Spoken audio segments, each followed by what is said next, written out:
안녕하십니까. 백야드 북리딩 책낭독의 브루스리입니다. 구독하시면 좋은 일이 생깁니다. 공유도 하시면 대박칩니다. 오늘 낭독해드릴 책의 제목은 길을 잃어 여행 갑니다. 김비 박조건 형입니다. 출판사는 김영사입니다.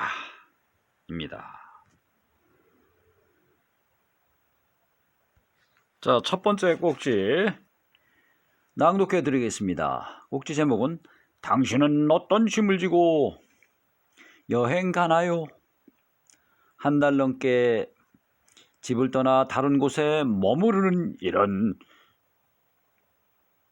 일을 우리는 생각해 본 적이 없었다. 대부분 2, 3일이었고 길어야 일주일이었다. 간단하게 가볍게 말이 쉽지 42일간의 여행은 그리 간단하지도 가벼울 수도 없는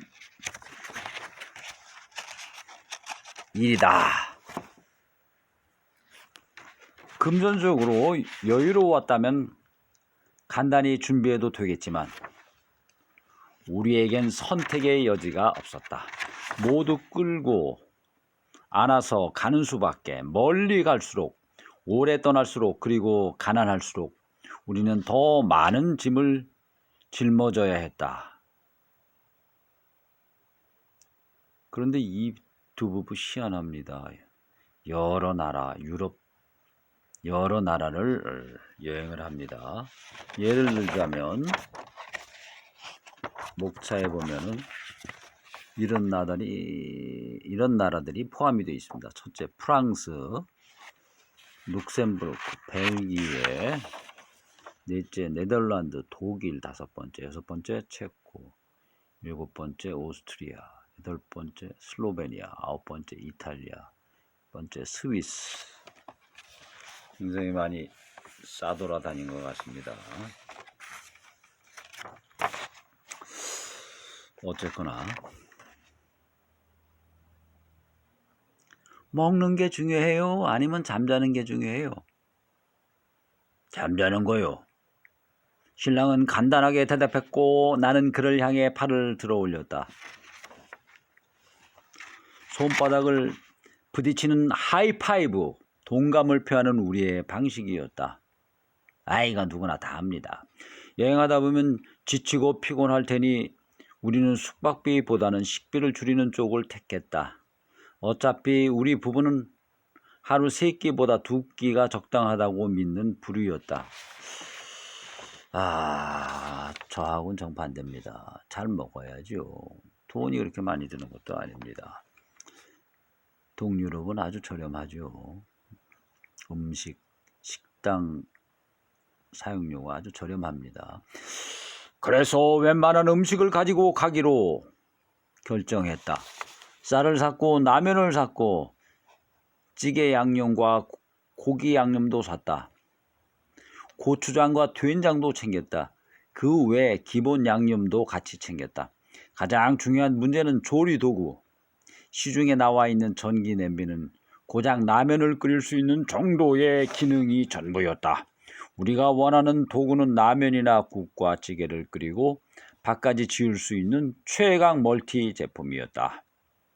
하나의 도구로 모든 걸 다 해결하려 하다니 우리가 너무 많은 걸 바라나 싶었는데 찾고 찾으니 정말 그런 냄비가 있었다.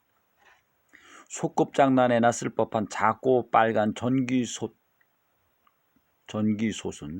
믿을 수 없을 정도로 모든 일을 척척 해냈다. 유럽 어디든 갈 수 있는 자동차도 빌렸으니 여행 코스를 정하기만 하면 되었다. 자동차까지. 대박. 헐.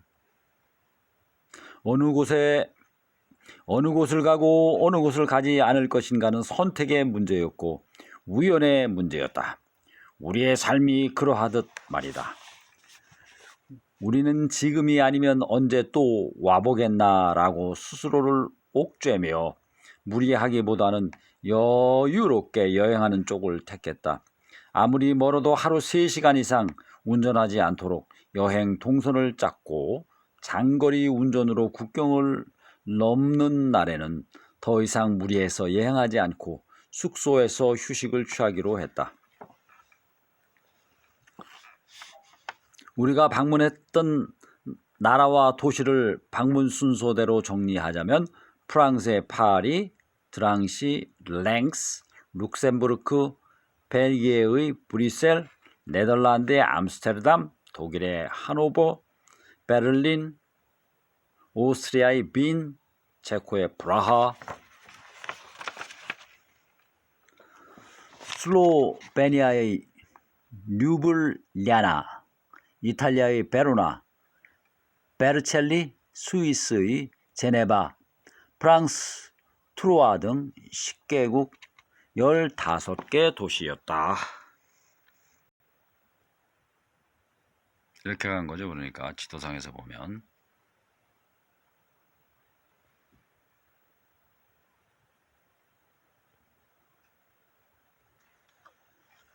장거리 운전을 감내하고 빡빡한 일정을 따라 치열하게 뛰었다면 더 많은 곳을 여행할 수도 있겠지만 그것은 우리의 방식이 아니었다. 그런 여행을 할 스타일이었다면 궁지에 내몰린 상황에서 엉뚱하게 여행을 택하지도 않았을 것이다. 가벼운 삶을 살았으니 가벼운 여행을 선택한 것도 당연한 일이었다. 42일 후 현실로 되돌아갔을 때 어떤 시간이 우리를 기다리고 있을지는 고민하지 않았다. 그와 나는 다시 또 그곳에서 그렇게 일상이라는 새로운 여행을 시작할 테니까. 아침 일찍 출국하는 일정이라 우리는 전날 자정에 부산에서 인천공항행 버스를 타야 했다. 공항버스 정류장까지 가기 위해 택시를 불렀고 우리의 캐리어를 실어주던 택시 기사님은 짐이 너무 무거웠는지 트렁크에 싣다가 한 차례 놓쳐버렸다. 이렇게 많은 짐을 싸서 여행을 떠난다니 하며 기사님은 의아한 기색을 내비췄지만 우리는 애써 모른 척했다. 여행 계획을 어떻게 세울지 고민하면서 주변 사람들에게 5개월 후에 유럽 여행을 떠난다고 이야기하고 다녔다. 유럽 여행을 다녀온 사람들이 많이 있을 테고 우리가 들을 조언이 많을 것 같아서였다. 단골집인 부산대학교 앞 카페 사장님이 캠핑카로 가족들과 유럽 여행한 이야기를 해 주시며 렌트보다는 리스로 차를 빌리면 장기 여행을 할 때 여러모로 경제적이고 편하다고 조언해 주었다.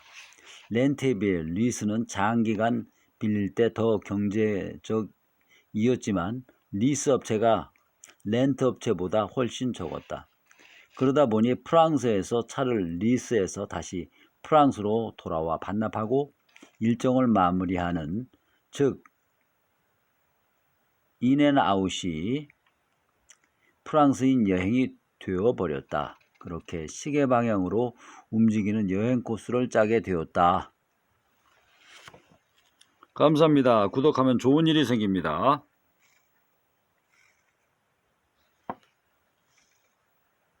다음 꼭지 하나 더 낭독해 드리겠습니다. 프랑스 바게트 먹어보셨어요? 유럽은 여러 개의 영화 세트장을 지나듯 간단히 우리 앞에 나타났다. 비행기 안에서 머물렀던 13시간도 거짓말 같았다. 시차가 크다 보니 한국에서 아침 9시에 출발한 우리가 샤를 드골 공항에 내린 시각은 겨우 오후 1시쯤이었다. 낯선 공항을 빠져나와 니스한 자전거를 찾고서 우리는 프랑스의 도로 속에 처음으로 섞여들었다. 떠나온 곳이 아니라 도로한 것처럼 익숙하게 느껴지는 간판들이 글자만 바뀐 채 휙휙 지나갔다. 우리가 예약한 한인 민박은 샤를 드골 공항에서 20여 분 떨어진 파리 외곽 마을에 있었다. 조용한 주택가 한복판에 자리한 가정집 문이 열리고 이윽고 우리와 비슷한 외모의 여성분이 나타났다. 우리를 맞이하는 한국어 인사가 너무도 반가웠고 그제야 안도의 웃음이 나왔다. 환하게 웃으며 우리를 맞이한 그녀의 이름은 근영이라고 했다. 민박집 사장님이 특별히 마련해 주신 저녁을 먹고 우리는 저녁 9시가 되기도 전에 골아떨어졌다. 긴 이동 시간과 시차 등으로 워낙 피곤했던 터라 정신없이 잠에 빠져들었고 눈을 뜨니 새벽 2시였다. 24시간 중 가장 어정쩡한 시간. 침대 위에 뒤척이다가 신랑은 새벽 4시쯤 드로잉북을 들고 거실로 내려갔다.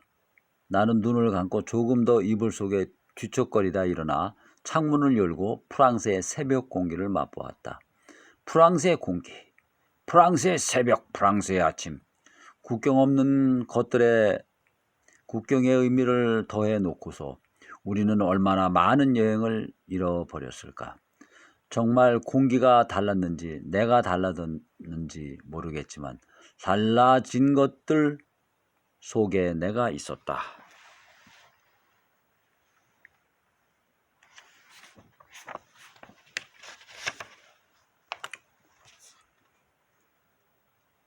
나는 자주 우울증으로 힘들어하고 여행에도 별로 관심이 없는 사람이다. 한국에서도 별달리 흥미를 느끼는 일이 없는 편인데 언어가 안 통하는 외국에서 외국 여행 경험이 많지도 않은 내가 혼자서 무얼 하고 싶은 생각은 별로 없었다. 다만 거금인 1,000만 원 정도를 들여 짝지와 함께 여행을 떠나왔기에 무언가를 기록으로 남겨야겠다는 나와의 약속은 있었던 것 같다. 읽을 책도 없고 TV에도 외국 프로그램 뿐이고 언어가 통하지 않는 외국인들과 함께 할 것도 없다 보니 혼자서 할 수 있는 게 그림 그리기밖에 없었던 것이다. 바람을 쐬며 바깥을 둘러볼 수도 있겠지만 유럽의 야간 조명은 상당히 어두운 편이고 덩치 큰 외국인들 사이를 지나치며 혼자 산책하는 것도 조금 겁이 났다. 낮 동안 외출을 하고 돌아온 짝지는 숙소에 오면 샤워하고 간편한 복장을 갈아입고 있어 같이 나가자는 말도 꺼내지 못했다. 지금이야 나의 부탁이면 짝지도 다시 옷을 챙겨 입고 같이 밤 산책하러 나가 줄 것이란 걸 알지만 그때는 그 생각을 하지 못했다. 남편 얘기로군요. 새벽 5시쯤 거실로 내려가니 신랑은 혼자서 거실 불을 환하게 켜놓고 그림 그리기에 몰두하고 있었다. 42일간의 여정을 그는 그림으로 기록하고 나는 글로 기록하기로 한 터였다. 신랑의 눈에 비친 여행은 어땠을까? 나는 그의 그림을 슬그머니 넘겨보았다. 새벽에 깨어 북적거리는 우리가 시끄러웠는지 근영씨가 잠이 묻은 눈을 비비며 거실로 들어섰다. 우리 때문에 깼어요? 아니에요. 시차 때문에 대부분 손님들이 일찍 일어나세요. 저도 아침 준비를 해야 하고요. 커피 한 잔씩을 들고서 우리 두 사람은 그림 그리는 신랑 주위로 모여섰다. 누구나 그러하듯이 그녀 역시 그림을 그리는 신랑을 신기한 듯 바라보았고 자신도 순수 미술을 공부하기 위해 파리에 왔노라고 말했다. 이제야 겨우 입학 허가가 나서 내년부터 드디어 학교 생활을 하게 되었다고 했다. 그러고는 그녀와 신랑은 그림을 그리는 삶에 관해 한참 이야기를 나누었다. 이 먼 곳까지 달려온 그녀의 꿈은 무엇이었을까? 왜 누군가의 꿈은 먼 곳을 날아와서까지 이루어지고 누군가의 꿈은 한낮의 백일몽처럼 사라지고 마는 걸까? 그녀의 꿈을 이루어내기 위한 그 모든 힘과 그런 그녀를 떠받쳐온 모든 것에 나는 조용히 경의를 표했다. 어쩌면 그녀를 밀어 올렸던 우연이나 불운에까지도. 프랑스 바게트 먹어보셨어요? 아니요, 아직요. 제가 지금 나가서 사올게요. 이 동네에 정말 맛있는 빵집이 있어요. 조식으로 저희는 그곳에 빵을 제공하거든요. 잠시만요. 곧이어 그녀가 사온 빵은 정말 바삭하고 부드러웠다. 바게트는 그저 딱딱한 빵이라고만 생각했었는데 혀끝에 닿는 가꾸운 빵의 속살은 좋은 꿈처럼 부드러웠다. 남편 말, 한국에서 먹는 바게트와는 비교할 수 없는 맛이었다. 바게트를 만드는 재료가 한국과 달라서일까? 겉은 바삭하고 속은 부드럽고 식감은 매우 쫀득했다. 프랑스에서는 어딜 가나 바게트 가게가 있었다. 바게트 하나의 가격도 꽤 저렴하여 여행 중 종종 사서 간단하게 식사를 해결하곤 했다. 감사합니다. 지금까지 브루스리였습니다.